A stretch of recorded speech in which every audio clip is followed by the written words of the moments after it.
News bulletin में आपका स्वागत है। आइए जानते हैं बिहार की 30 फटाफट बड़ी खबरों को। प्रेग्नेंट महिला चिल्लाती रही, पुलिस वाला गाड़ी चढ़ाता रहा। पटना के मरीन ड्राइव पर हाई वोल्टेज ड्रामा। महिला बोली कि मैं पैदल गाड़ी लेकर जा रही थी, इसके बावजूद चालान काट दिया गया। नालंदा में रिलेशन बनाते पकड़े गए शादीशुदा कपल, जिसके बाद लड़की को पीट कर हत्या कर दी गई। लड़की के मोबाइल से खुला हत्या का राज, 1 साल से चल रहा था अफेयर। मुझे कुछ कहा तो दोनों उंगली आंख में डाल दूंगा। बीजेपी से निकाले गए आर.के. सिंह बोले, डराने वाले को सबके सामने नंगा कर दूंगा। लालू यादव के करीबी सीएम अमित कात्याल दूसरी बार गिरफ्तार। 300 करोड़ के फर्जीवाड़े में ईडी की कार्रवाई। पिछले साल 56 लाख की संपत्ति जब्त हुई थी। नालंदा में 10 रुपए किलो भिंडी नहीं देने पर हत्या कर दी गई। घर में घुसकर की फायरिंग, लाठी डंडे से सिर पर किया हमला। राबड़ी आवास के बाहर लोगों ने जमकर हंगामा किया। संजय यादव का पुतला फूका, नारा लगाते हुए कहा कि संजय यादव को हरियाणा भेजो। सम्राट चौधरी को विधायक दल का नेता और विजय सिन्हा को मंत्रिमंडल का उपनेता चुना गया है। सम्राट चौधरी और विजय सिन्हा दोनों डिप्टी सीएम होंगे। मोतिहारी में लाठी डंडा हथियार से मारपीट का लाइव वीडियो सामने आया है। जमीन विवाद में फरसा से मारकर 5 लोगों को किया घायल। पूर्णिया में दहेज के लिए बेटी की हत्या। पिता बोले, दामाद ने पंजाब से आकर किया हत्या। पुलिस की जांच में पता चला कि 1 सप्ताह पहले से ही बन गई थी हत्या की प्लानिंग। शिवानगी सालनी सिन्हा ने बनाया world record. The book of world records में दर्ज कराया नाम। यंगेस्ट फीमेल राइटर की श्रेणी में हुए शामिल। तेज प्रताप यादव ने कहा कि मेरे माता पिता को भी परेशान किया जा रहा है। उन्होंने कहा कि पीएम मोदी जांच कराएं। फेसबुक पर लिखा, जयचंद तुम्हारी मौत श्री राम के हाथों ही लिखी है। पूर्णिया में लाठी डंडे से पीटकर बुजुर्ग की हत्या। सांसद पप्पू यादव ने पीड़ित परिवार से की मुलाकात। उन्होंने 10,000 की आर्थिक मदद की। 1 करोड़ रिश्वत लेते पकड़े गए डिप्टी चीफ इंजीनियर। हाजीपुर में रेलवे कंस्ट्रक्शन ऑफिस में सीबीआई का छापा। नोट गिनने के लिए मंगानी पड़ी मशीन। बिहार का मौसम आज सामान्य बना रहेगा। सुबह और शाम हल्की ठंड और दिन में गर्मी रहेगी। पटना का अधिकतम तापमान 28 डिग्री सेल्सियस बने रहने की संभावना है।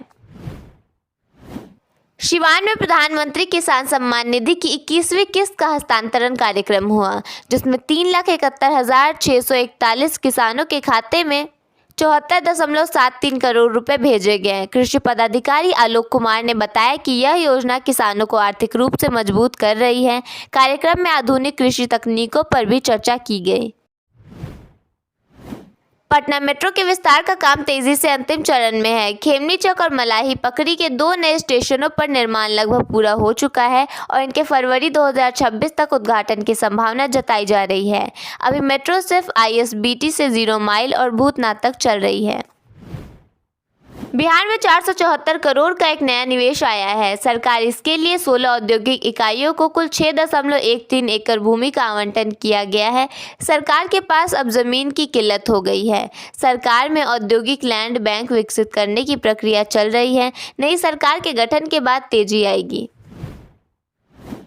ठंड और घने कोहरे की शुरुआत के साथ ही रेलवे ने बड़ा फैसला लिया है। दिसंबर से फरवरी तक कई अहम ट्रेनें बंद रहेंगी और दर्जनों के चलने के दिनों में कटौती कर दी गई है। यात्रियों को सफर से पहले समय सारणी चेक करने की सलाह दी गई है।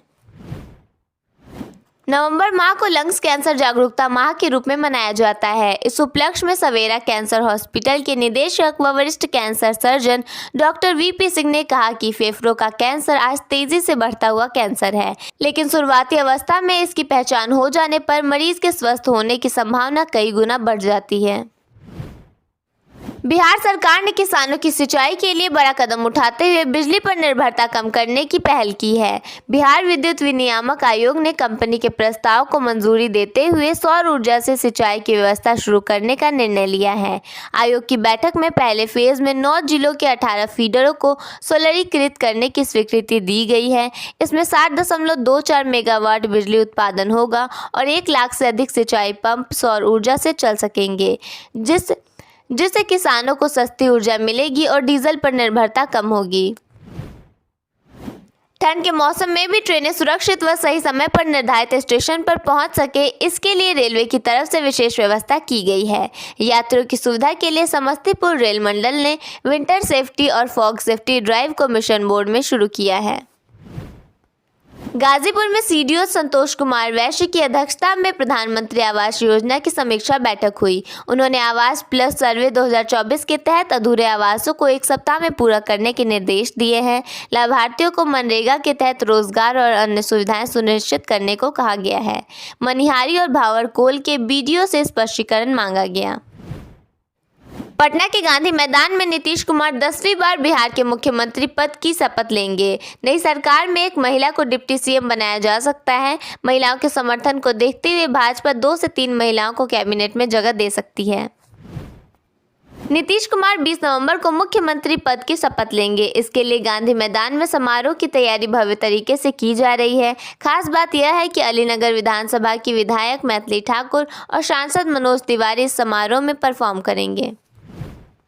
हाजीपुर में रेलवे कंस्ट्रक्शन विभाग के ऑफिस में सीबीआई की टीम ने छापेमारी की। इस दौरान डिप्टी चीफ इंजीनियर के ऑफिस से करीब 1 करोड़ रुपए बरामद किए गए। जानकारी के मुताबिक करीब 12 घंटे तक यह छापेमारी की गई।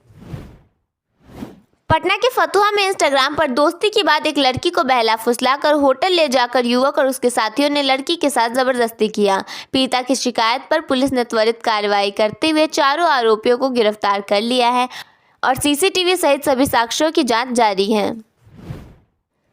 बिहार पब्लिक सर्विस कमीशन की तरफ से 71वीं कंबाइंड परीक्षा का रिजल्ट जारी हो गया है। बिहार में 1298 खाली पदों के लिए आयोजित होने वाली इस परीक्षा में कुल 14,261 कैंडिडेट्स को सफलता हासिल हुई है। रिजल्ट चेक करने के लिए कैंडिडेट्स को ऑफिशियल वेबसाइट bpsc.bihar.government.in पर जाना होगा। आम लोगों को राजस्व एवं भूमि सुधार विभाग की ऑनलाइन सेवाएं आसानी से उपलब्ध कराने के लिए विभाग ने बड़ा कदम उठाया है। विभाग के अपर मुख्य सचिव दीपक कुमार सिंह ने सभी जिलाधिकारियों और डीएम को पत्र भेजकर निर्देश दिया है कि कॉमन सर्विस सेंटर द्वारा चयनित विलेज लेवल एंटरप्रेन्योर के लिए अंचल कार्यालय में उचित जगह उपलब्ध कराई जाए। इससे लोगों को ऑनलाइन सेवाएं तेजी से मिल सकेंगी। बिहार पुलिस के चालक सिपाही के 4,361 पदों की परीक्षा 10 दिसंबर को दोपहर 12 से 2 बजे तक होंगी। उम्मीदवार को 3 से 10 दिसंबर के बीच वेबसाइट से एडमिट कार्ड डाउनलोड करना होगा। डुप्लीकेट प्रवेश पत्र 8 दिसंबर को पटना में मिलेगा। वहीं 29,338 सिपाही पदों के लिए जारी परिणाम के बाद पीईटी 15 दिसंबर से पटना में शुरू होगा।